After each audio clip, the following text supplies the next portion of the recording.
एक बार फिर से आप सभी का मंत्रा क्लासेस के यूट्यूब चैनल पर स्वागत है। जैसा कि आज हम आप लोग के लिए 9th क्लास के लिए इतिहास का जो बड़ा ही महत्वपूर्ण टॉपिक है, मतलब आप पूरा इतिहास उठा कर देखेंगे तो यह जो टॉपिक है जो आज हम लोग पढ़ने वाले हैं उसमें सबसे बेहतरीन है। और कहा जाए कि इसका मतलब हमारे जीवन पे या पूरे विश्व पे इसका प्रभाव देखने को मिला है, जो देश के लिए और दुनिया के लिए एक बहुत बड़ी सीख भी है। इसको नोट डाउन कर लेंगे, ज़्यादा बेहतर रहेगा। ये पॉइंट है कुछ तो ये मतलब पूरे इतिहास में क्या है, पूरे इतिहास में इसका बड़ा है इम्पैक्ट पड़ा है कि सोचिए कि प्रथम विश्व युद्ध का प्रथम विश्व और द्वितीय विश्व युद्ध में मात्र 21 वर्ष का गैप है। देखिएगा तो यह क्या है 1914 से शुरू हुआ और 1918 में खत्म हुआ, और द्वितीय विश्व युद्ध भी शुरू हुआ और 1945 में खत्म हुआ। और प्रथम विश्व युद्ध और द्वितीय विश्व युद्ध के बीच 21 वर्ष का अंतर था। लेकिन उसके बाद अभी देख रहे हैं तृतीय विश्व युद्ध के बारे में, तो अभी सोचा भी नहीं जा सकता कि तृतीय विश्व युद्ध होगा। 75 साल बीत जाने के बाद भी सोचिए कि प्रथम विश्व युद्ध और द्वितीय विश्व युद्ध मात्र 21 वर्ष का अंतर था, तो तृतीय विश्व युद्ध भी होना चाहिए था, लेकिन क्यों नहीं हुआ। तो ये ठोस कारण है कि हम जानेंगे कि क्यों नहीं हुआ। प्रथम विश्व युद्ध होने के बाद भी उसमें लोग क्यों नहीं सीख ले पाए, या उससे कोई सुधार क्यों नहीं हो पाया कि भाई द्वितीय विश्व युद्ध को रोका जाए। हम देखेंगे इसे संयुक्त राष्ट्र संघ है, राष्ट्र संघ का निर्माण हुआ था, लेकिन जो राष्ट्र संघ था वो विफल हो जाने के कारण क्या है कि द्वितीय विश्व युद्ध उसका परिणाम है। द्वितीय विश्व युद्ध के बाद हम लोग देखेंगे राष्ट्र संघ का, संयुक्त राष्ट्र संघ का निर्माण हुआ, जिसने आज भी पूरे विश्व में कहीं भी युद्ध की संभावना को क्या करती है, बहुत हद तक रोकती है। तो आज चलिए शुरू करते हैं, देखते हैं क्या है। कहता है प्रथम विश्व युद्ध जो 1914 से लेकर 1918 के बीच लड़ा गया था, यह बहुत ही विनाशकारी था। युद्ध हमेशा विनाश ही लाता है, विकास कभी नहीं लाता है। ऐसा नहीं कि कभी युद्ध से आपका कोई विकास हो जाएगा, ठीक है, तो हमेशा विनाश ही लाता है। इसको कहता है कि प्रलयकारी, मतलब क्या है कि यह मानव का सबसे आज तक का दुनिया में अगर सबसे बड़ा कोई प्रलय हुआ है तो वह विश्व युद्ध ही है। उससे बड़ा कोई आज तक कभी भी इतना बड़ा पैमाने पर नरसंहार नहीं हुआ है। जो लोगों की मृत्यु हुई है, आज तक कितने से लोग हैं जिनकी प्रथम और द्वितीय विश्व युद्ध में मरने के बाद उनके परिवार की, उनके बारे में कोई जानकारी भी नहीं मिल पाया। कहता है प्रथम विश्व युद्ध में मित्र राष्ट्र एवं केंद्रीय शक्तियों के बीच लड़ा गया था। अब नाम से ही जिक्र है विश्व युद्ध। विश्व युद्ध कैसे विश्व युद्ध कहलाएगा? अगर भारत पाकिस्तान का युद्ध हुआ तो वो विश्व युद्ध क्यों नहीं कहलाया? भारत चाइना में लड़ाई हुआ तो वो विश्व युद्ध क्यों नहीं कहलाया? या अमेरिका और ईरान में लड़ाई हुआ तो वो विश्व युद्ध क्यों नहीं कहलाया? विश्व युद्ध का मतलब ही है क्या कि जब विश्व के बहुत ज़्यादा महत्वपूर्ण देश जब आपस में युद्ध करते हैं, मतलब कि दो देश, मतलब एक देश से ज़्यादा 4-5 देश मिलकर युद्ध करते हैं, या एक तरफ 5 देश इधर हो गए 5 देश उधर हो गए और मिलकर जब लड़ाई करते हैं, तो वैसे युद्ध को हम लोग क्या कहते हैं, विश्व युद्ध कहते हैं। अब इसको उदाहरण तरीका से समझ सकते हैं। मान के चलिए अभी जैसा माहौल है, आप लोग न्यूज़ में देखते होंगे कि इंडिया का क्या है, ये इंडिया है आपका और ये चाइना है आपका, ठीक है। अगर इंडिया चाइना में युद्ध होगा, अगर मान के चला जाए इंडिया चाइना में युद्ध हो जाए, तो हो सकता है कि यह युद्ध विश्व युद्ध का रूप में धारण कर ले। होगा क्या कि बांग्लादेश भारत को मदद कर सकता है, श्रीलंका भारत का मदद कर सकता है, यहाँ से ये जो मॉरिशस है वो भारत का मदद कर दे, यहाँ से रसिया वो भारत का मदद कर दे, अमेरिका भारत का मदद कर दे। और जो चाइना के जो देश हैं, चाइना के जो दोस्त है, पाकिस्तान है, बहुत सारे इसके भी दोस्त हैं, वो सभी एक साथ आ जाए, एक तरफ से भारत का गुट हो जाए, एक तरफ से चाइना का गुट हो जाए, चाइना की तरफ से 10 गो देश है, भारत की तरफ से 10 गो देश है, तो ऐसा अगर कोई युद्ध होता है तो उसे हम लोग क्या कह सकते हैं, विश्व युद्ध की संज्ञा कहते हैं, उसको विश्व युद्ध हम लोग कहते हैं। तो यही चीज़ था कि पूरे विश्व में देखेंगे जब प्रथम विश्व युद्ध हुआ तो 2 गुटों में वो क्या है, युद्ध लड़ा गया है। एक का नाम था मित्र राष्ट्र और दूसरा का नाम था केंद्रीय शक्ति, जिसको बाद में लोग धुरी भी कहते हैं, कि धुरी राष्ट्र भी कहा जाता है। देखिए जो मित्र राष्ट्र है क्या है, जो मित्र राष्ट्र थे उसमें कौन कौन से देश थे जो एक तरफ से लड़ रहे थे, तो उसमें इंग्लैंड है, फ्रांस है, रूस है, संयुक्त राज्य अमेरिका। जो अमेरिका बहुत बाद में आया था, ये लगभग 1917 के आसपास ये युद्ध में भाग लिया था, ये बहुत बाद में ये प्रथम विश्व युद्ध में भाग लिया है। अमेरिका था, इटली था, रोमानिया था, प्रमुख थे। जो रूस भी क्या था कि प्रथम विश्व युद्ध में क्या है कि एक बार हारने के बाद वो क्या हो गया था, वो जर्मनी से हारने के बाद वो क्या कर लिया था कि वो अपना वापस ले लिया था, कि वो युद्ध से क्या हो गया था, अलग हो गया था। इसके बारे में भी चर्चा करेंगे कि जापान ने भी क्या किया था कि जापान ने भी रूस को हरा दिया था। तो बहुत सा रूस की क्या हो गई थी कि प्रथम विश्व युद्ध में बहुत ज़्यादा क्षति हो गई थी। जिसके जो राजा थे, आप लोग पढ़े होंगे रूस की क्रांति में, तो राजा पढ़े थे कि राजा जब प्रथम विश्व युद्ध में जब हारता है तो वो उसको पता होता है कि हमारे देश में क्या है कि आर्थिक स्थिति है वो बहुत खराब होती है, और अपने देश को अगर प्रथम विश्व में झुकने पर क्या है उसकी स्थिति और भी दयनीय हो जाती है। नहीं, जार निकोलस द्वितीय के बारे में पढ़े होंगे कि किस तरह उनको हटाया जाता है, उनकी विफलता के बारे में, तो वो सब चीज़ हम लोग ऑलरेडी रूस की क्रांति में पढ़े हैं। तो आगे कहता है इटली रोमानिया प्रमुख थे, ये सब प्रमुख थे, इसके साथ और भी कुछ देश थे जो प्रमुख थे। दूसरा कहता है केंद्रीय शक्ति की तरफ से, कहता है जो केंद्रीय शक्ति, पहला तो एक गुट हो गया देखें मित्र राष्ट्र में, दूसरा जो इसके विपक्ष में कौन लड़ रहे थे, तो जर्मनी था, ऑस्ट्रिया हंगरी क्या थे, एक ही साथ तक कहेंगे इसको, ऑस्ट्रिया हंगरी कहते हैं, तुर्की था, तो बुल्गारिया आदि क्या थे, प्रमुख थे। इसमें जापान भी आता है, बाद में जापान भी आता है। ये देखिएगा ये सभी क्या है, ये जितना भी देश है यह सभी यूरोपीय देश है, मतलब क्या है यूरोप के अंतर्गत आने वाले देश है। लेकिन कुछ को छोड़िए, जैसे रूस क्या था अलग था, नहीं अमेरिका था अलग था, लेकिन ये सभी किसको मदद कर रहे थे, तो इंग्लैंड को मदद कर रहे थे। क्यों कर रहे थे, क्योंकि इंग्लैंड उस समय की क्या थी, बहुत बड़ी शक्ति थी। और इंग्लैंड और मुख्यतः जो युद्ध है इंग्लैंड और फ्रांस, कहता है जो जर्मनी से जो युद्ध हुआ है प्रथम विश्व युद्ध, वह किससे के कारण हुआ था, तो इंग्लैंड और फ्रांस के प्रतिस्पर्धाओं ने ही क्या किया था कि प्रथम विश्व युद्ध की रूपरेखा तैयार की है। अब आते हैं, कहता है प्रथम विश्व युद्ध में कौन जीता, तो प्रथम विश्व में मित्र राष्ट्र जीते हैं। कौन है, प्रथम विश्व युद्ध में कौन जीते हैं, तो ब्रिटेन और फ्रांस जीते हैं।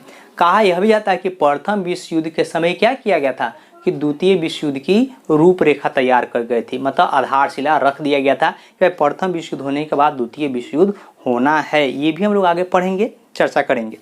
अब आते हैं इस पे जो टॉपिक है आपका कि प्रथम विश्व युद्ध में क्या है, प्रथम विश्व युद्ध के कारण में। आज से हम लोग इंट्रोडक्शन करेंगे, ज़्यादा नहीं, इसमें डिटेल में नहीं जाएंगे, आज सिर्फ इंट्रोडक्शन के तहत चलेंगे। कहता है यूरोपीय शक्तियों का संतुलन। तो ध्यान रहे, कहा जाता है कि 1871 में, ध्यान रखिएगा 1871 से पहले क्या था, 1871 से पहले यूरोप के, कहता है यूरोप जो सब कॉन्टिनेंट है, जो क्या है महादेश है, उसमें जर्मनी का कोई खास महत्व नहीं था। मतलब जर्मनी का कोई उतना बड़ा महत्व नहीं था, चाहे वो व्यापारिक दृष्टि से हो या सैन्य दृष्टि से हो या किसी भी प्रकार से, जिसे उसका कोई भी ज़्यादा महत्व नहीं था। लेकिन जब बिस्मार्क ने, कहा जब बिस्मार्क ने क्या किया कि पूरे जर्मनी का एकीकरण किया, मतलब जर्मनी को एक सूत्र में बांधा, लोगों में राष्ट्रीय भावना की विकास की, और उसके विकास होने से इंग्लैंड और जर्मनी क्या है, इंग्लैंड और फ्रांस में क्या होने लगा, शक्ति का संतुलन बिगड़ना शुरू हो गया। मतलब इसको इस तरह समझ सकते हैं कि अगर आपके घर में कोई दो भाई है, जो दो भाई ऑलरेडी क्या है कि बलवान है, लेकिन आपका जो तीसरा भाई है वो धीरे धीरे बलवान हो रहा है, तो जब बलवान होगा तो वो भी आपका हिस्से मांगेगा, वो भी अपना हिस्सेदारी मांगेगा, तो अक्सर होगा कि दोनों भाई मिलकर उसको तीसरा को दबाना चाहेंगे, और जब तीसरा जब शक्तिशाली होगा तो वो भी अपना सपोर्ट लाएगा। तो जर्मनी के साथ भी यही चीज़ हो रहा था कि जर्मनी क्या था, धीरे धीरे वो शक्ति ग्रहण करा था। वो उसके जब एकीकरण बिस्मार्क के मार्गदर्शन से उसका एकीकरण हुआ तो वो शक्तिशाली हुआ, और उसके शक्ति के उदय से इंग्लैंड और फ्रांस में क्या होने लगी, उनको परेशानी का सामना करना पड़ना लगा। वो नहीं चाहते थे कि जर्मनी क्या करे, एक विकसित राष्ट्र के रूप में सामने आए। दूसरा कहता है गुप्त संधि एवं गुटों का निर्माण। ये बड़ा इंपॉर्टेंट चीज़ है कि गुप्त संधि एवं गुटों का निर्माण था। अब देखिए यहीं से क्या हुआ, जो गुप्त संधियाँ थी, जो गुप्त तरीके से, मतलब क्या है कि छुपा तरह से संधि होती थी। तो एक बार देखेंगे कि जर्मनी ने किस तरह ऑस्ट्रिया हंगरी से, रूस से, इंग्लैंड से एक गुप्त तरह से संधि की थी, किसके खिलाफ, तो फ्रांस को अलग करने के लिए, फ्रांस को नीचा दिखाने के लिए वो कुछ संधि कर रही थी। जैसे कुछ का संधि का नाम देते हैं, कहता द्वंद्व संधि था, जो क्या था ऑस्ट्रिया हंगरी से 1700, कहता है 1700 1889।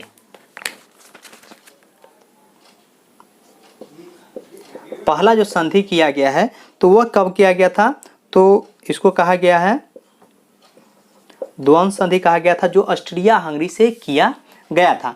दूसरी जो संधि है, कहता दूसरी जो संधि थी जो रूस से, क्या है, रूस से कौन कर रहा है, जर्मनी ही कर रहा है। याद रखिएगा रूस से जर्मनी किसने किया था, 1881 से किया था। और एक और संधि है जो कहता है कि क्या है कि मित्रवत संधि होता है। मतलब मित्रवत मतलब क्या होता है कि मित्र की भावना से, ऐसा नहीं कि हम आप मतलब आक्रमण कर देंगे या कोई मतलब बहुत ज़्यादा एग्रेसिव होकर किसी संधि हो रहा था, वो क्या था, मित्रवत संधि हो रहा था। जैसे इंग्लैंड के साथ बिस्मार्क ने क्या है, इंग्लैंड के साथ बिस्मार्क ने भी क्या की थी, गुप्त रूप से संधि की थी। कहता है 1882 में इटली और ऑस्ट्रिया के साथ ही मैत्री संधि किया गया था। और साथ ही कहता है, और एक साथ क्या हो रहा था कि एक तरफ तो ये संधि हो रही थी जिसके कारण गुट निर्माण होता है, जिसको क्या कहा था, त्रिकूट, कहता है त्रिकूट संधि कहा जाता है। तो दूसरी तरफ क्या है, तो दूसरी तरफ जो फ्रांस था वो भी अपनी क्या दोस्ती बढ़ा रहा था, अपनी तरफ के लोगों को अपनी तरफ आकर्षित कर रहा था, जैसे अलगाव के, सुंदर समझौता, ये सब है। आगे देखेंगे, आगे कहता है, ये तीसरा पॉइंट पे आते हैं, जर्मनी एवं फ्रांस की शत्रुता।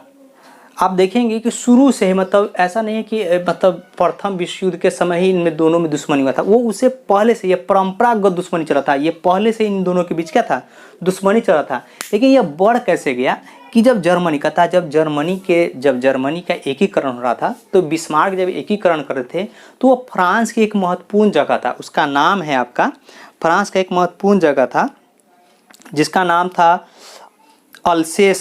अल्सेस लॉरेन। कहता है अल्सेस लॉरेन एक स्थान था, वो क्या था, धनी जगह था, उस पर क्या किया था, जर्मनी ने अपना कब्जा स्थापित कर लिया, कि उस पर क्या करी, वो कब्जा स्थापित कर लिए। और वो चाहते थे कि फ्रांस को क्या है कि मित्र विहीन बना दिया जाए। मतलब मित्र विहीन मतलब क्या है कि फ्रांस का कोई भी दोस्त नहीं हो।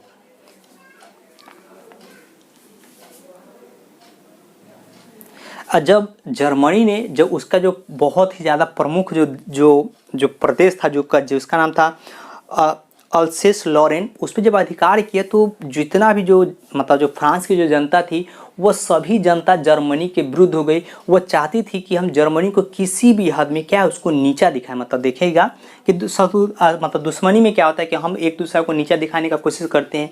तो एक तरफ चाहता था फ्रांस कि हम किसको करें, एक तरफ फ्रांस चाहता था कि हम जर्मनी को नीचा दिखाएं, तो जर्मनी चाहता था कि हम फ्रांस को नीचा दिखाएं। एक यही समय ऐसा आ गया कि जब लगा कि क्या है कि अब विश्व युद्ध की क्या थी संभावना, क्या मतलब अब लगा कि अब विश्व युद्ध मतलब युद्ध होना शुरू हो जाएगा। अब अगला जो है साम्राज्यवाद की प्रतिस्पर्धा, यह बड़ा ही महत्वपूर्ण है। देखेंगे यह क्या है आपका, बड़ा ही महत्वपूर्ण। कहता है कि प्रथम विश्व युद्ध का जो मूल तत्व था, क्या है जो मूल कारण था, तो वही था साम्राज्यवाद प्रतिस्पर्धा। साम्राज्यवाद मतलब क्या होता है कि जब कोई देश कहता है, जब कोई देश किसी विदेशी मुल्क पर सैन्य रूप से क्या है, सैन्य रूप से शासन करता और उसके राजनीति पे क्या है अपना प्रभुत्व स्थापित करता, तो उसे क्या कहते हैं, साम्राज्यवाद कहते हैं। तो प्रथम विश्व युद्ध के पहले मतलब 19वीं शताब्दी में, 18 से 19वीं शताब्दी के पास क्या हो रहा था कि उस समय देखेंगे 1914 से के पहले देखिएगा कि जब औद्योगिक क्रांति की शुरुआत हुई तो जर्मनी क्या था कि बहुत बाद में औद्योगिकरण की शुरुआत की थी।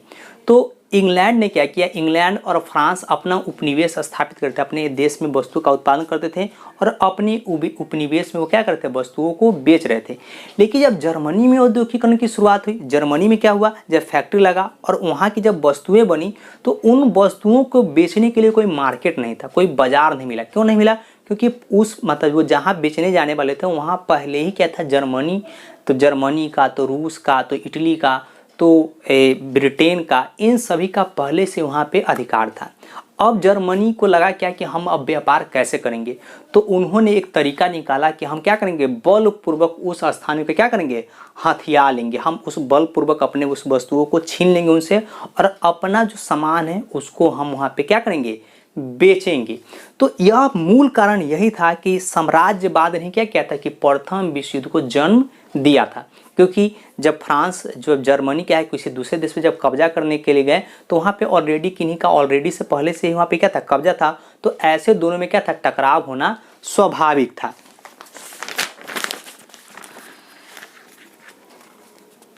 तो इसमें देखिएगा जैसे इसमें बहुत सा चीज़ का जिक्र किया गया है, जैसे जहाज़ का निर्माण हुआ। उस समय क्या था कि ब्रिटेन के पास ही सबसे बढ़िया जहाज़ होता था, तो जर्मनी ने भी अपना जहाज़ का निर्माण करने, अपने देश में मतलब सेना में बड़े बड़े जहाज़ का निर्माण करने लगे, जो इसको इंटरप्रेट कहता है, जो बहुत ही बढ़िया जहाज़ था। उस समय का विश्व का सबसे बड़ा जहाज़ था। और इसके बारे में सिर्फ चर्चा करेंगे, बाद में देखेंगे। कथा उग्र राष्ट्रवाद। उग्र राष्ट्रवाद मतलब क्या है कि राष्ट्रवाद की भावना क्या होती है, कथा राष्ट्रवाद क्या कहता है कि हम अपने कथा एक इलाके के प्रति जो हमारे मन में भावनाएं उत्पन्न होती है वो राष्ट्रवाद कहलाता है। तो प्रथम विश्व युद्ध के समय क्या था कि जर्मनी के लोग भी चाहते थे कि नहीं एकदम क्या है कि मेरा देश बहुत बढ़िया है, मेरा देश सबसे अच्छा है, और फ्रांस के भी लोग चाहते थे कि मेरा देश बहुत बढ़िया है।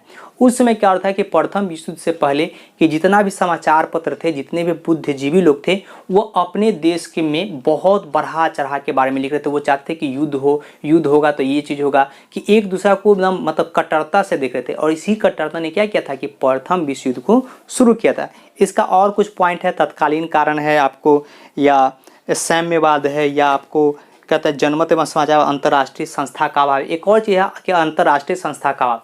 तो प्रथम विश्व युद्ध के समय क्या था कि जब इतना सारा देश, 4-5 देश आपस में जब उलझ रहे थे, तो उसमें कोई ऐसी संस्था नहीं थी जो इन दो देशों के बीच, मतलब इन सभी देशों के बीच क्या है कि मध्यस्थ का रास्ता अपना सके या उनको कोई समझा सके। कोई ऐसी संस्था नहीं थी।